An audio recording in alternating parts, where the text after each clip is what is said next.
In the chaos of war, heroes are born not from grand speeches or careful planning, but from split-second decisions that echo through history. What happens when a single act of courage on a forgotten battlefield transforms an ordinary soldier into a national symbol? When bullets fly and lives hang in the balance, some people run toward safety. Others run toward danger. This is the story of a woman whose instinctive bravery not only saved a general's life, but captured the heart of a nation and earned recognition from the highest office in the land. Her name was never supposed to make headlines, her face was never meant to grace magazine covers, and her story was never intended to inspire millions. Yet sometimes, destiny finds us in the most unexpected moments, turning ordinary people into extraordinary legends. This is that story. Raw, real, and utterly unforgettable. Maria Elena Rodriguez never imagined that her morning routine of checking supply inventories would be interrupted by the sound of incoming artillery shells. The young supply sergeant had joined the army 3 years earlier, not out of any burning patriotic fervor, but because college tuition was expensive and her family's grocery store in small-town Texas barely kept food on their table. At 24, Maria had grown up watching her parents struggle to make ends meet. Her father, a Vietnam veteran, worked double shifts at the local factory, while her mother managed their small family business. The Rodriguez family had always believed in hard work, integrity, and helping others when possible. These values, instilled from childhood, would prove more significant than anyone could have imagined. When Maria first arrived at basic training, she stood 5 feet 4 inches tall and weighed barely 130 pounds. Her drill sergeants initially questioned whether she had the physical strength for military service. What they quickly discovered was that Maria possessed something far more valuable than raw muscle. She had an unshakable determination and an intuitive ability to remain calm under pressure. During training exercises, while other recruits panicked or froze when faced with unexpected challenges, Maria consistently demonstrated clear thinking and quick decision-making. Her instructors noted her natural leadership abilities, though Maria herself never sought the spotlight. She preferred working behind the scenes, ensuring that equipment was properly maintained, supplies were distributed efficiently, and her fellow soldiers had what they needed to succeed. After completing basic training and advanced individual training as a supply specialist, Maria was assigned to the 82nd Airborne Division. She quickly earned a reputation as someone who could solve problems that others found impossible. When equipment went missing, Maria found it. When supply chains broke down, she discovered alternative sources. When fellow soldiers faced personal crises, she somehow managed to provide both practical help and emotional support. Her first deployment took her to a conflict zone, where American forces were supporting Allied troops in maintaining stability after a regional government collapse. The area was known for its challenging terrain, unpredictable weather, and the constant threat of insurgent attacks. Most supply personnel worked from secure base camps, coordinating deliveries and maintaining inventory from relative safety. Maria's assignment was different.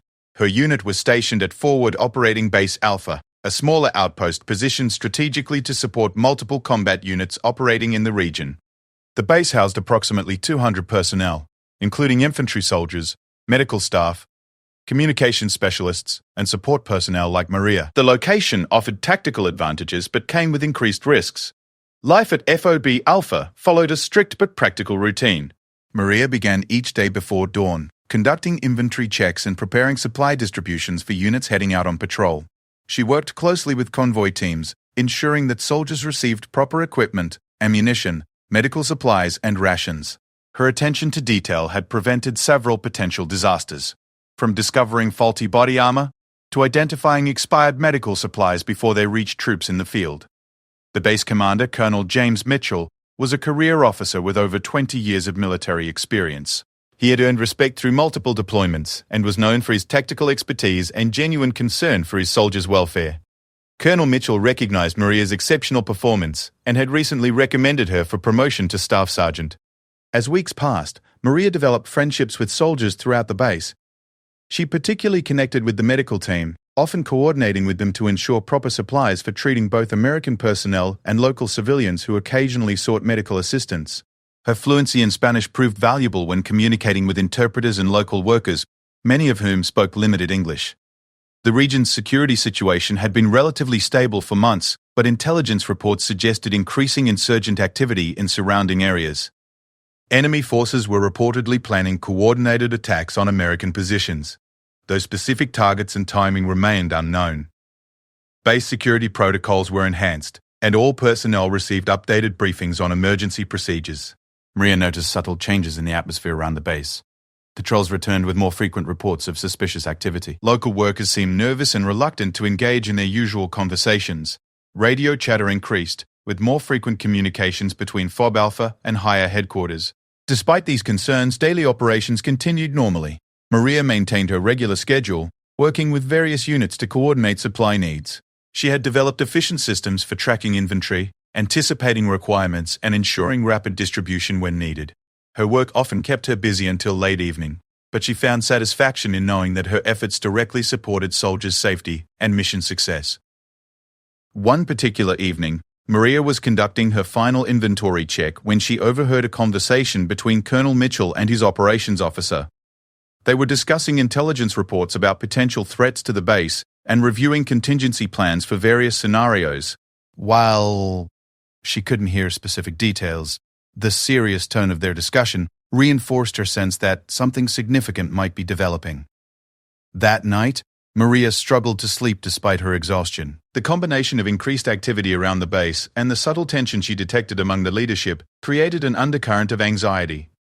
She found herself thinking about her family back home, wondering what they were doing and whether they understood the risks associated with her deployment. The next morning brought unseasonably clear weather and what initially appeared to be a routine day. Maria began her usual inventory checks, noting that ammunition stores were running lower than normal due to increased training exercises and patrol activities. She made notes to request additional supplies through the next scheduled convoy. Around mid-morning, Colonel Mitchell approached her supply depot with several members of his staff. They were discussing logistics for an upcoming operation that would require additional equipment and supplies for extended patrol activities. Maria listened carefully to their requirements and began calculating what resources would be needed and how quickly she could prepare them. As they talked, Maria noticed increased radio traffic from the base communications center. Multiple units seemed to be reporting simultaneously, and the duty officer's responses suggested developing situations that required immediate attention. While she continued her conversation with Colonel Mitchell about supply requirements, part of her attention remained focused on the communications activity. The colonel and his staff departed to attend a briefing, leaving Maria to prepare the requested supplies. She worked efficiently, pulling equipment from various storage areas and organizing everything for easy distribution. Her systematic approach ensured that nothing would be overlooked when the supplies were needed. By early afternoon, the base's activity level had increased noticeably. Additional vehicles were being prepared for deployment, and soldiers were conducting more frequent equipment checks. Maria recognized these signs as indicators that operational tempo was increasing, likely in response to developing intelligence or emerging threats. She continued her work, knowing that her role in supporting these operations was critical. Every piece of equipment she provided, every supply bundle she prepared potentially contributed to mission success and soldier safety. This responsibility had always motivated her, but today it felt particularly significant. As the afternoon progressed, Maria completed her preparations and updated her inventory records. She made final checks to ensure that all requested supplies were properly organized and ready for immediate distribution. Her work was thorough and efficient, reflecting the high standards she had maintained throughout her military service. The day was ending much as it had begun, with routine activities and normal operations. Maria had no way of knowing that within hours everything would change. The skills, training, and personal qualities that had brought her to this point were about to be tested in ways she never could have imagined. Her life, and the lives of others, would never be the same. The attack began at 0347 hours, with a thunderous explosion that shook every building on forward operating Base Alpha. Maria jolted awake in her bunk as emergency sirens wailed across the compound. The coordinated insurgent assault had caught the base during its most vulnerable hours, when most personnel were sleeping, and defensive positions were manned by minimal crews. Maria grabbed her helmet and body armor, following emergency procedures drilled countless times during training. Outside her quarters, she could hear the distinctive whistle of incoming mortar rounds and the sharp crack of small arms fire. The attack was intense and well coordinated, suggesting significant planning and preparation by enemy forces. Base personnel responded quickly despite being awakened suddenly. Soldiers rushed to defensive positions while support staff moved to secure critical areas and prepare for potential casualties. The base's defensive systems activated automatically, with searchlights sweeping the perimeter and return fire beginning from guard towers and fortified positions. Maria's first instinct was to reach her supply depot to secure sensitive equipment and prepare medical supplies for the inevitable wounded. As she ran across the compound, explosions continued around her, some close enough to shower her with dirt and debris. The intensity of the attack was unlike anything the base had experienced during her deployment. She reached her supply area and immediately began moving critical items to secure locations. Medical supplies were her first priority, knowing that casualties would require immediate treatment. As she worked, radio communications crackled with reports from various defensive positions and requests for ammunition resupply. The command center, located in a reinforced building near the center of the base, was coordinating the defense and communicating with higher headquarters about the situation. Colonel Mitchell and his staff were directing defensive operations while simultaneously requesting additional support and medical evacuation capabilities for anticipated casualties. As Maria secured her supplies, she noticed that the pattern of incoming fire seemed to be shifting. Initial attacks had focused on perimeter defensive positions, but now mortar rounds were falling closer to the command center and support buildings. The enemy appeared to have detailed knowledge of the base layout and was systematically targeting critical infrastructure. Suddenly, a massive explosion rocked the command center building. The blast was far larger than previous hits, suggesting either a direct strike by a large mortar round or possibly a rocket-propelled grenade.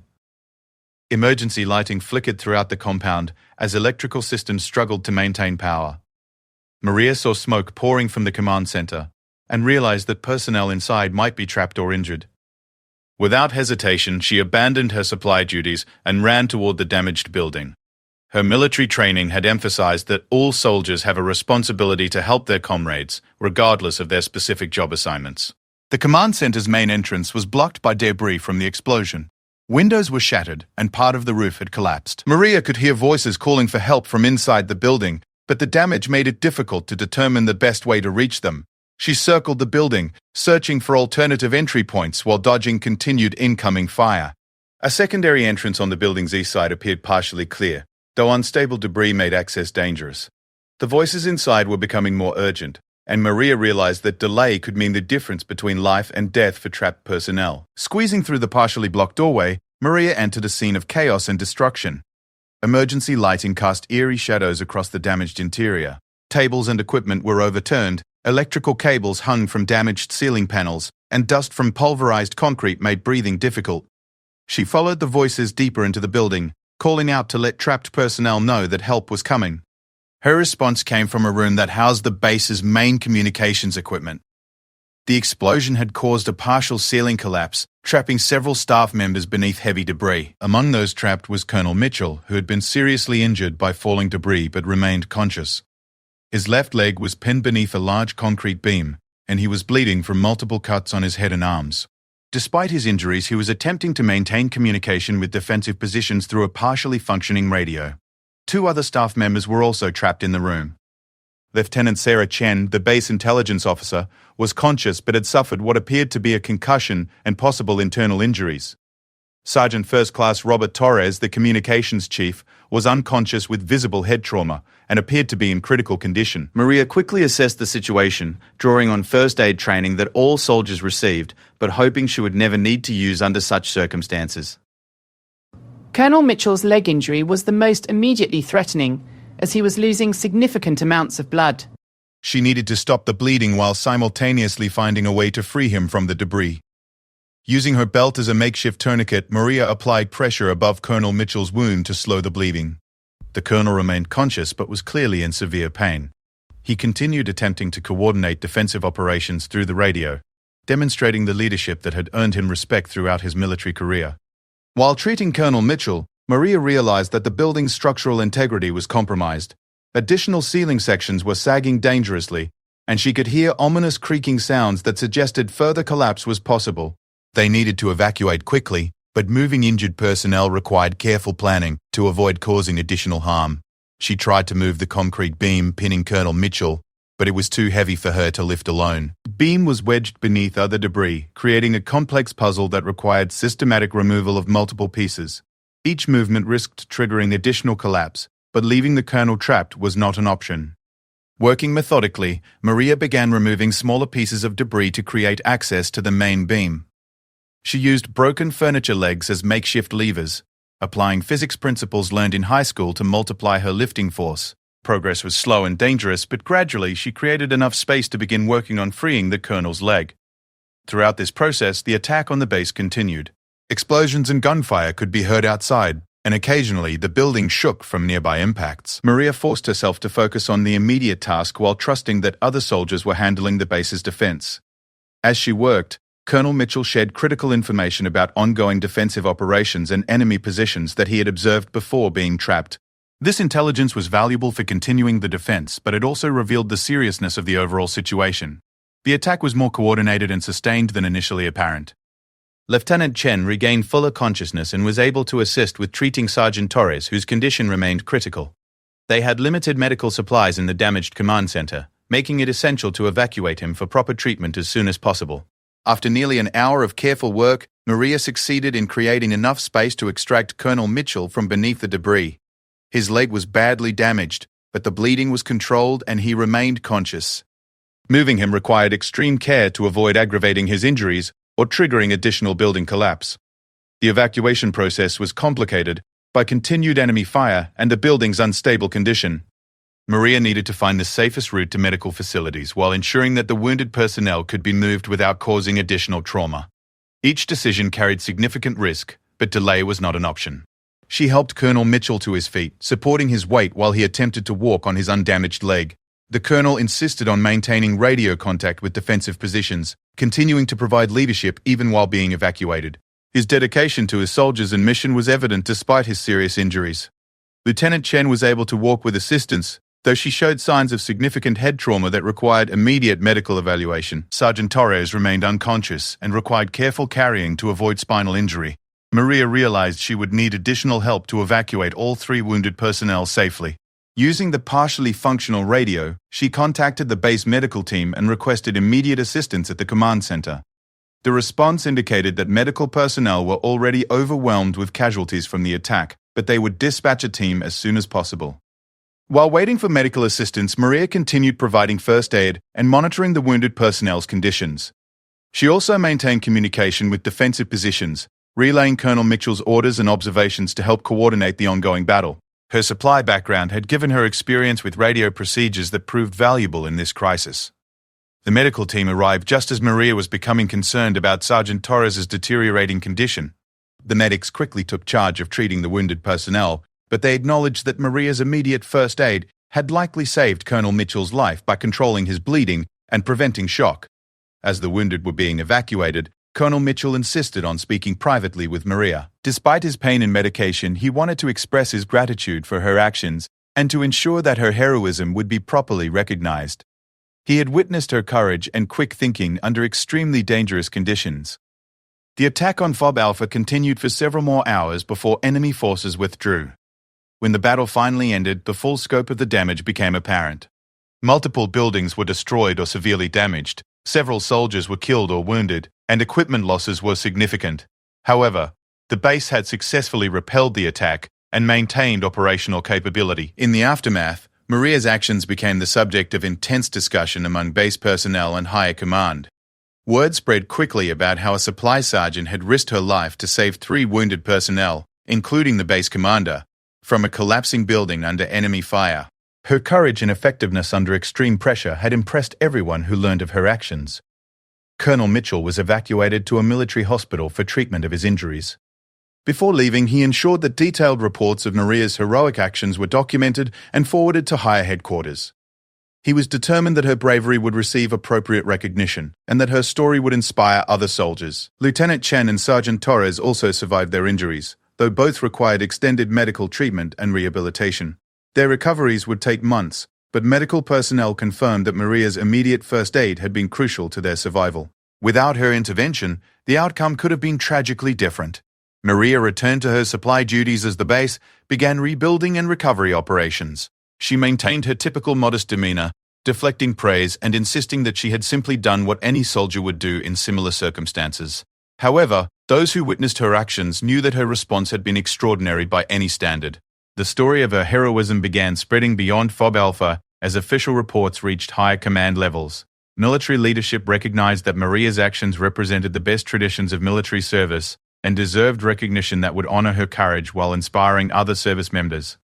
What started as a routine deployment for a supply sergeant had transformed into a defining moment that would change not only Maria's life, but also serve as an example of American military values. Her split-second decision to risk her own safety for wounded comrades had created ripple effects that would extend far beyond the battlefield where it occurred.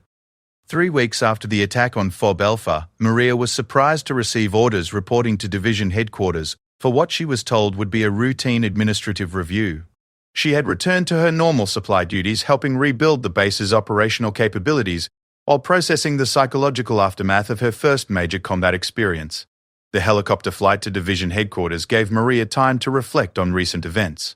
She still experienced occasional nightmares about the attack and sometimes found herself startling at unexpected sounds. The base chaplain had assured her that these reactions were normal responses to combat stress, but she wondered if her military career would be affected by what she had experienced. At division headquarters, Maria was escorted to a conference room where she met Major General Patricia Williams, the division commander. General Williams was a distinguished officer with over 25 years of military service, including multiple combat deployments. She was known throughout the Army for her strategic expertise and commitment to recognizing exceptional performance among soldiers. The general began by asking Maria to describe the events at FOB Alpha from her perspective.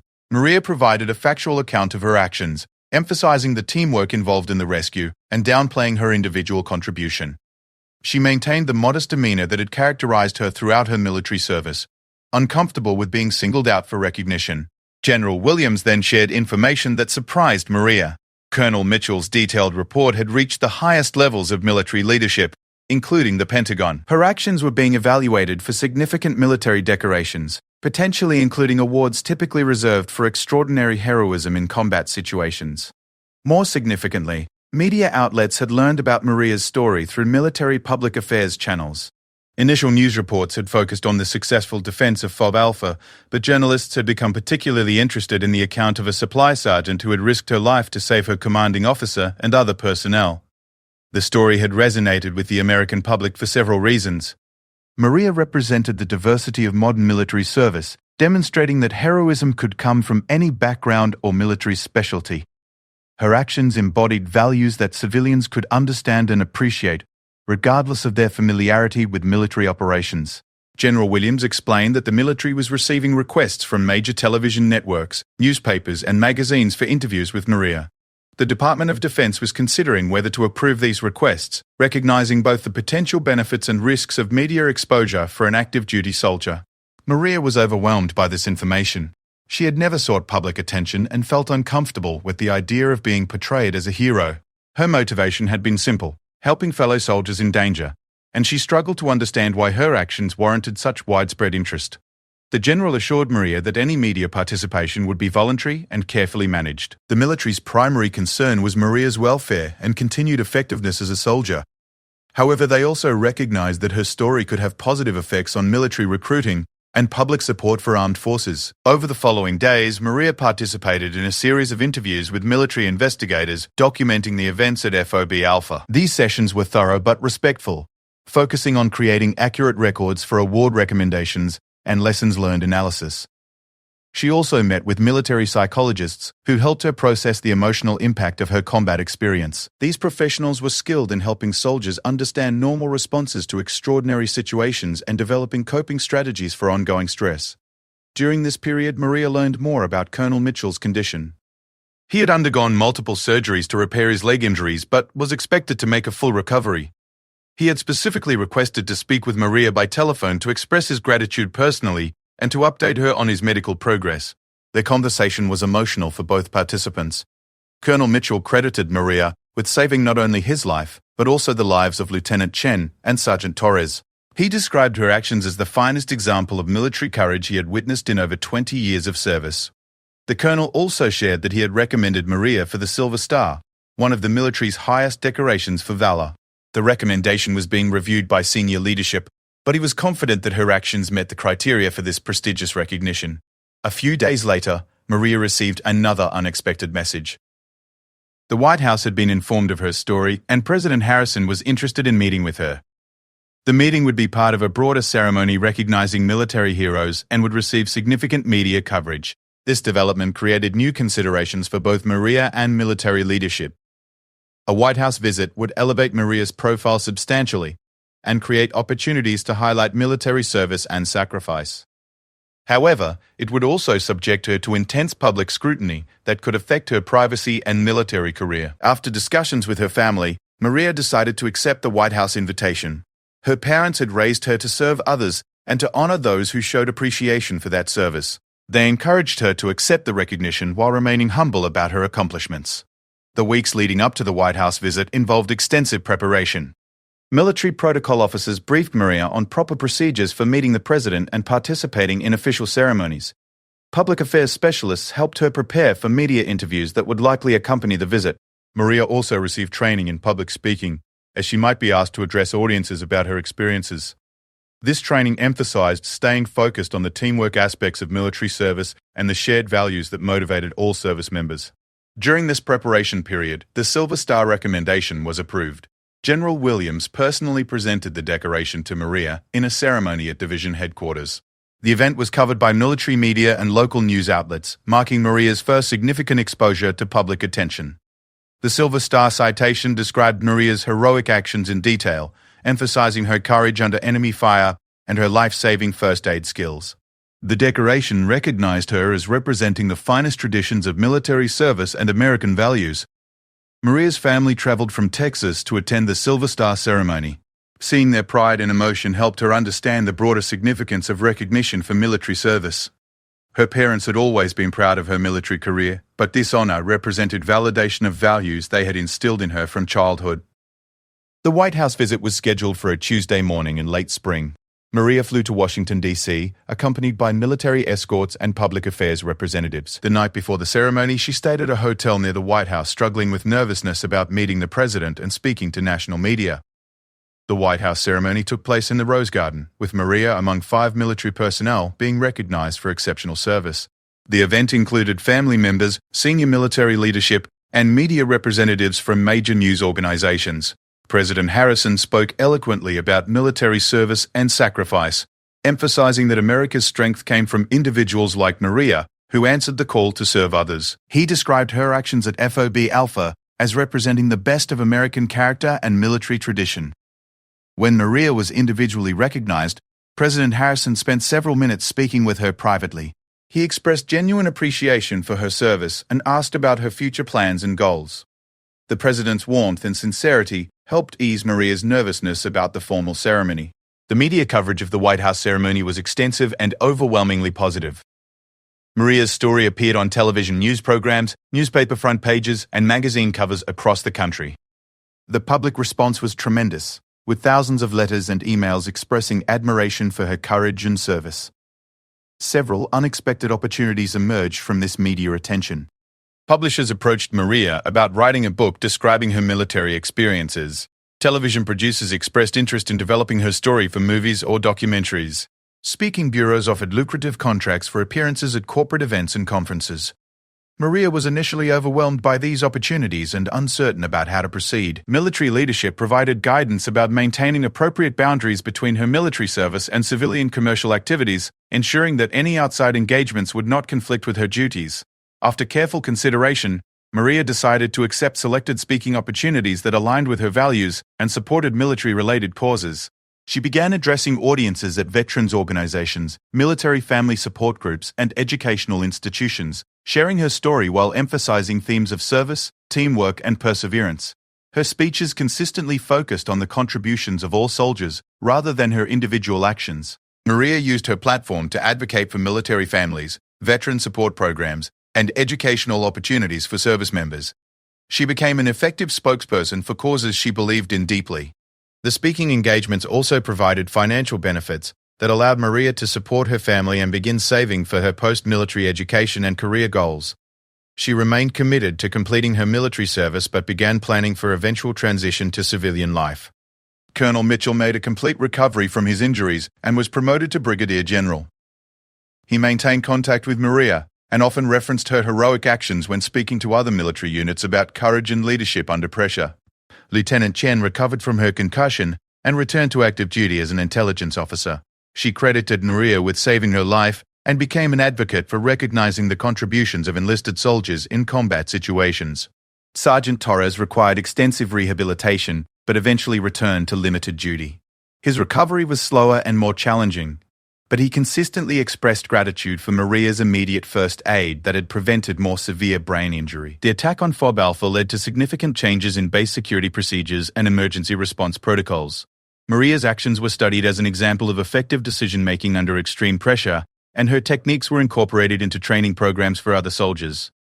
Maria completed her deployment and returned to the United States with enhanced responsibilities as a staff sergeant.